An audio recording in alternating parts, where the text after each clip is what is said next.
Anyone unfamiliar with Java in 1996 should know that the language was slow as a week in prison, and therefore writing an operating system in its language would have been a terrible, terrible idea. Yet, that's what they did. Sun Microsystems designed their Java OS to run on network computers and embedded systems, but it was an absolute disaster and never took off commercially. Designed by Debian in 1999, COREL Linux was designed to wipe Microsoft's operating system monopoly off the face of the earth, but with high expectations come massive disappointments. Despite being graphically ahead of its time, the installer crashed more often than not, and once the OS was installed, it struggled to detect drives, rendering it nearly inoperable on a great many computers.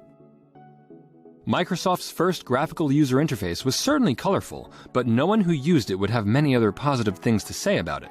It was full of bugs, barely ran, and since applications were a dream of the future when it was released, nothing ran on it.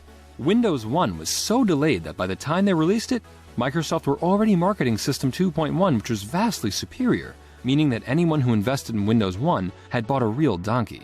Not even Microsoft wanted anything to do with it. Despite being an important operating system in its heyday of the late 1960s, the ITS offered absolutely no security to its users. Anyone could log in into anyone else's active session and make alterations. It was eventually rendered obsolete by the rise of the much more advanced Unix, but ITS's massive security flaws allowed many of the earliest computer hackers to get their starts. GNU Hurd is the worst operating system you've never heard of, thanks in no small part to its failure to deliver, well, anything. After being announced in 1983 as a replacement for Unix, which would be made up of completely free software, GNU Hurd disappeared into the development wilderness and remains incomplete to this day. Despite releasing Windows 2000 just months before, Microsoft got caught up in Millennium Fever and released Windows Millennium Edition. With promises of improved performance and myriad graphical tweaks all designed to usher in the exciting new era, ME was nothing less than a complete disaster. It was slow, unstable, and only lasted a year before Microsoft ditched it entirely. It was so bad that it never even received a Surface Pack update. Make no mistake, for its time, MS-DOS was an incredible operating system, but in keeping with their need to reinvent the wheel and generally meddle with things which were working fine to begin with, Microsoft kept releasing updates to DOS, culminating in MS-DOS 4.0. In record time, people were reverting back to their old systems after programs crashed and their computers froze continuously, thanks to badly coded memory addresses. Although Symbian was developed way back in 1997, it wasn't until 2002 in the launch of the Nokia S60 that people began to take notice of it and its many inadequacies. Early versions of the firmware were riddled with bugs and errors, while the built-in web browser could barely load WAP-enabled web pages. Add to that the fact that software was often incompatible with later versions of the system. It's hardly surprising that Nokia made the move to Windows Phone OS as their profits started to dip. What is surprising is that it took them so long to make the change.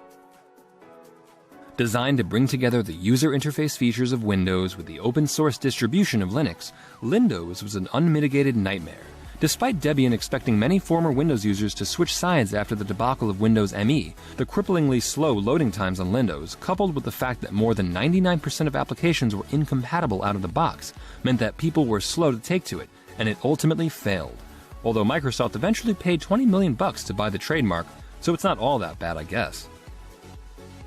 Following on from the incredibly successful and actually rather good Windows XP was no small task, and it was one that Windows Vista royally screwed up.